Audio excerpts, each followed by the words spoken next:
Assalamualaikum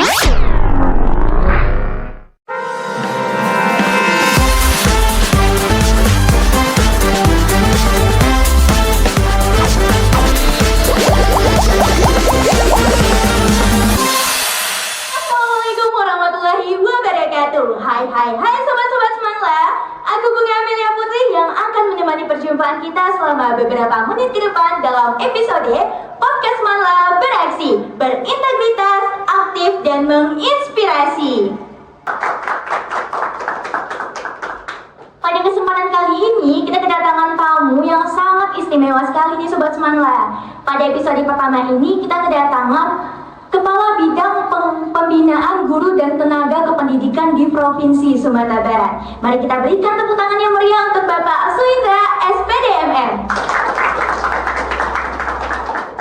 Selamat siang Bapak. Selamat siang. Kita santai aja ya hari ini Pak. Gimana kabarnya nih Pak hari ini? Alhamdulillah sehat saja. Oke Pak, mungkin dari Sobat Semanla di rumah masih banyak yang belum tahu tentang siapa sih Bapak Suindra ini atau apa peran Bapak Suindra ini dalam Dinas Pendidikan di Provinsi Sumatera Barat. Mungkin boleh Pak diceritakan sedikit tentang background Bapak. Makasih Bunga.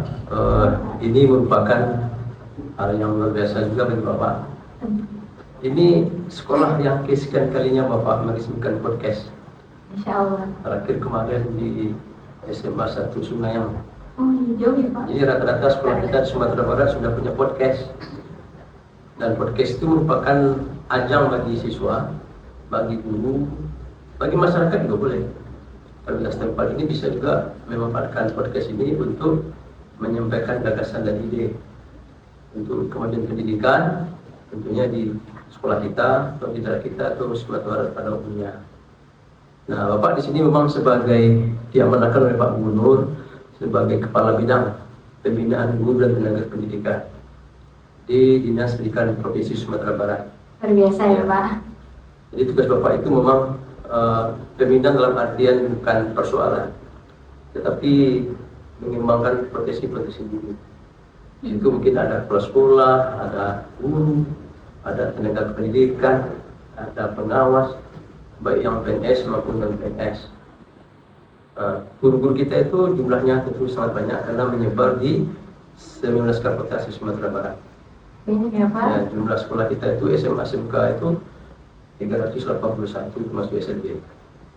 Itu yang menjadi kewenangan kita, dan tentu kita akan mensupport, mengakomodasi hal-hal yang menjadi gagasan positif. Nah, hari ini ada di SMA 1 Lubu Alung. Dan ini memang kalau Bapak secara kepala bidang menginginkan seperti ini. Tadi Bapak lihat bunga bagus tuh. Alhamdulillah. Ya. Terima kasih ya Pak. Di TV One Bapak lihat tadi. Ya Pak. Ya kan? Ingatkan Bapak santai-santai aja. Ya kan? Karena ini sudah dunia Bapak itu biasa saja. Karena memang ini penting untuk potensi siswa. Nah, sekarang ini sebenarnya tempat belajar. Iya. Tempat belajar untuk mengakui diri kita bahwa kita bisa. Bunga akan diberi kesempatan, Iya tentu Pak. diberi peluang. Bunga mesti kawal peluang itu dan mesti lihatkan potensi yang berprestasi. Amin Pak, semoga ya Pak. Bapak yakin nanti ketika nilai live ini dilihat orang tua Bunga menetes air mata. Ternyata anak saya hebat. Amin Mungkin dia Pak. pernah marah, mungkin dia pernah apa, ternyata anaknya bagus. Jadi jadilah anak yang selalu membanggakan orang tuanya, membanggakan gurunya, membanggakan masyarakat yang ada di sini, gitu. Jadi Bapak seperti itu. Karena walaupun tugasnya di guru itu ada kan karena siswa. Iya betul sekali Pak. Siswa ada kan karena ada guru. Berarti di situ kalau di Minangkabau itu namanya Tungku Tigu Sajarangan, Tali Tigu Sapilin. Bapak tidak tahu apakah anak-anak milenial paham tungku itu apa, ya kan? Maka nanti guru lah yang menyampaikan. Di Minangkabau dulu orang masak nasi pakai tungku, orang pakai listrik kan, enggak tungku nggak ada. Tungku Tigu Sajarangan itu artinya ada unsur pemerintah, ada unsur masyarakat, ada unsur siswa. Itu dia. Tali Tigu Sapilin itu di Sumatera Barat, tali itu kalau putus tali satu bubar semua. Maka di sini harus saling mendukung, guru mendukung, siswa mendukung, pemerintah mendukung. Sehingga podcast Manla ini eksis di tracknya. Itu dari Bapak Bunga. Berarti antara orang tua, guru, dan siswa itu memang harus saling mendukung ya Pak. Lanjutnya nih Pak, dari yang Bunga ketahui, Bapak itu sudah lama sekali berkecimpung di dunia pendidikan, terkhusus di Provinsi Sumatera Barat. Awalnya Bapak langsung memang kepikiran pengen jadi kabid atau gimana nih Pak? Ya. Jadi mimpi itu penting. Betul Pak. Jadi orang kalau dia hidup tanpa mimpi, dia ngambang-ngambang saja. Jadi kalau bermimpi, kita tentu menjadi orang spesial. Ya kan? Betul. Memang mimpi Bapak bukan kabinnya. Mimpinya itu menjadi orang yang bermanfaat bagi dunia pendidikan. Tentu Pak. Ya kan? Maka Allah kasih jalur, masuk SD 6 tahun, masuk SMP 3 tahun, masuk SMA 3 tahun, masuk perguruan tinggi IKIP waktu itu. Bapak D3 namanya, Seni Muda. Kenapa ambil Seni Muda? Karena ekonomi orang tua kan. Lalu pada akhirnya bisa S2 setelah bekerja. Lalu kenapa bisa jadi kepala bidang? Ya karena ingin menjadi orang yang tidak biasa-biasa saja. Menjadi guru mesti guru yang punya prestasi. Betul Pak. Ada guru prestasi itu. Kenapa dia berprestasi? Dinilai kinerjanya. Guru yang berprestasi itu guru yang bisa membuat siswanya pintar. Iya Pak. Pintar berdasarkan potensi. Jadi pintar itu berbeda-beda kan? Iya Pak. Beda, mungkin dia suka nyanyi, pintar, suka basket, pintar. Jadi kepintaran itu tidak bisa ditandingkan dia, karena ada di diri siswa sendiri. Jadi membangun terus kinerja, membangun komunikasi. Jadi orang yang sukses itu orang yang membangun komunikasi. Harus kenal dengan pengambil kebijakan. Betul sekali Kalau Pak. siswa, mesti dekat dengan wali kelas. Mesti dekat dengan kepala sekolah. Tidak boleh membenci mereka. Kalau anak-anak benci pada wali kelas, benci pada guru, jauh masa depan. Ya kan? Sumber ilmunya ya Pak. Ya. Akhirnya jadi kepala sekolah, diangkatlah jadi pejabat di provinsi 2017. Awalnya kasih kurikulum SMA, kasih SLB, kepala cabang dinas di pernah 2018 2020. Luar biasa ya Pak. Jadi pernah Bapak sering 2 tahun di cabang dinas wilayah 2 ini, Bapak sabdi pertama. Masya Allah. Mengawal pendidikan yang ada di Pariaman dan Kota Pariaman. Gitu. Karena ada kinerja, dikasih peluang jadi kepala bidang. Nah, jadi kita dapat jabatan mesti dengan cara-cara terhormat. Dan akhirnya alhamdulillah hari ini Bapak selesai nih Bunga. Tanggal 1 Mei 2025 pensiun. Besok berarti ya Pak. Berarti hari ini terakhir dan Bapak mengakhiri masa pensiun Bapak juga di SMA Negeri 1 Lubuk Halung. Ya. Luar biasa sekali, kita berikan tepuk tangan dulu untuk Bapak Sunda. Nah, sebagai apa Pak? Bunga juga mau curhat nih Pak. Boleh nggak Pak? Boleh. Sebagai generasi yang pernah merasakan era COVID, tentunya juga banyak perintangan di dunia pendidikan yang kami alami. Contohnya juga seperti pergantian kurikulum yang mau diganti lagi ya Pak kabarnya. Nah, bagaimana cara kami sebagai remaja ini Pak, sebagai pelajar yang ada di Indonesia untuk tetap terus menegakkan semangat kami untuk melanjutkan ke jenjang yang lebih tinggi. Bahkan masih banyak nih Pak, contohnya di wilayah sekitar kita saja seperti Padang Pariaman, banyak juga remaja yang nggak lanjut sekolah deh atau sampai SMA aja. Gimana menurut Bapak, menurut pandangan seorang Bapak Aswendra tentang masalah-masalah seperti itu? Ya, di hidup itu kan memang perubahan. Iya Pak. Ya, hidup itu perubahan. Dulu Bunga tidak seperti ini. Betul sekali Pak. Ya kan? Dulu mungkin lucu tuh waktu SD, waktu SMP, Iya Pak. takut, nangis. Tapi karena ada perubahan-perubahan, jadi dulu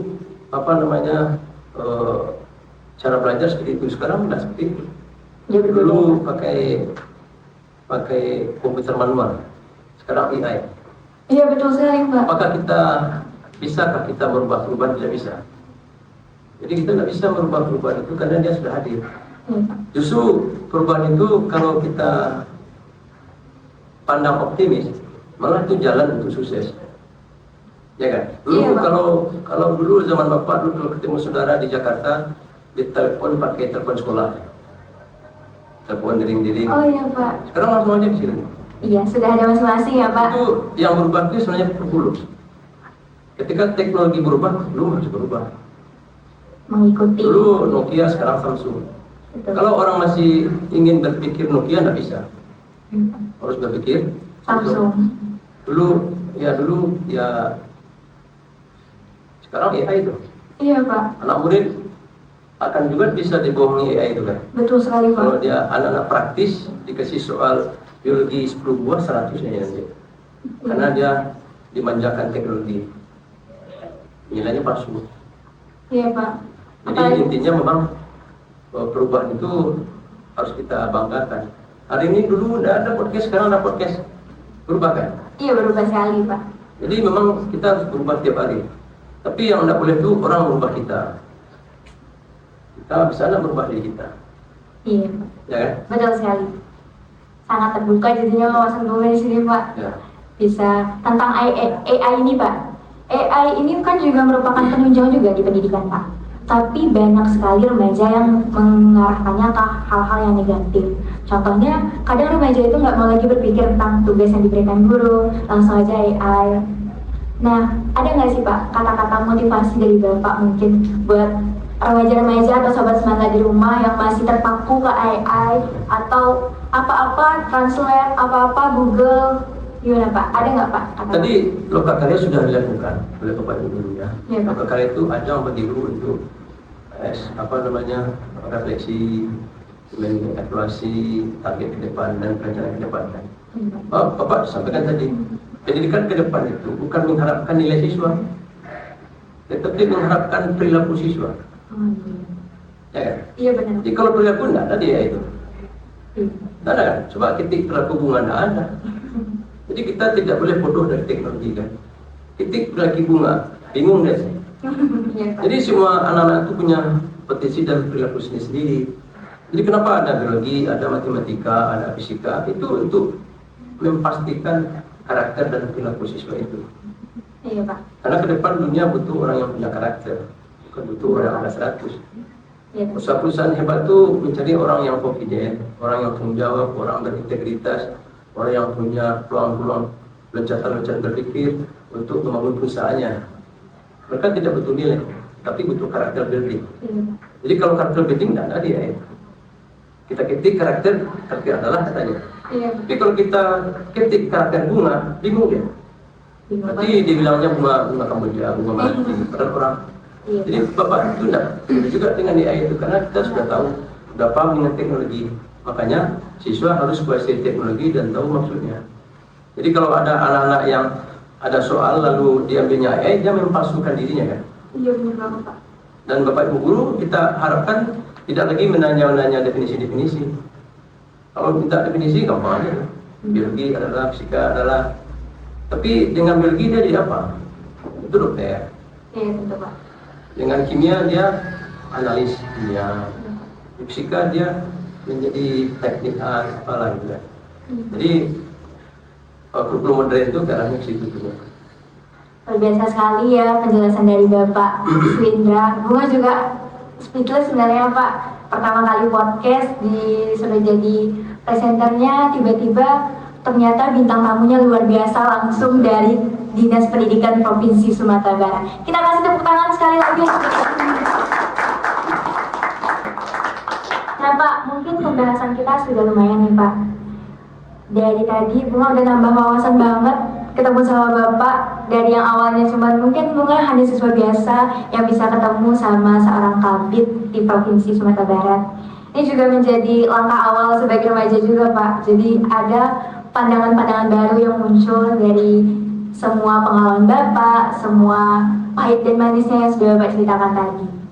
Mungkin pembahasan kita cukupkan sampai di sini Pak. Terima kasih sekali lagi telah mau berbincang-bincang bersama siswa yang baru belajar juga Pak. Oke, sahabat semangat di rumah, sampai ketemu lagi di episode selanjutnya. Aku Bunga Amelia Putri mengucapkan terima kasih kepada sahabat semangat yang udah nonton di rumah, dan jangan lupa like, comment, and subscribe YouTube channel kita agar terus berkembang. Dan sampai jumpa di episode selanjutnya dengan narasumber yang gak kalah kece. Aku Bunga Amelia Putri pamit undur diri, sampai jumpa lagi.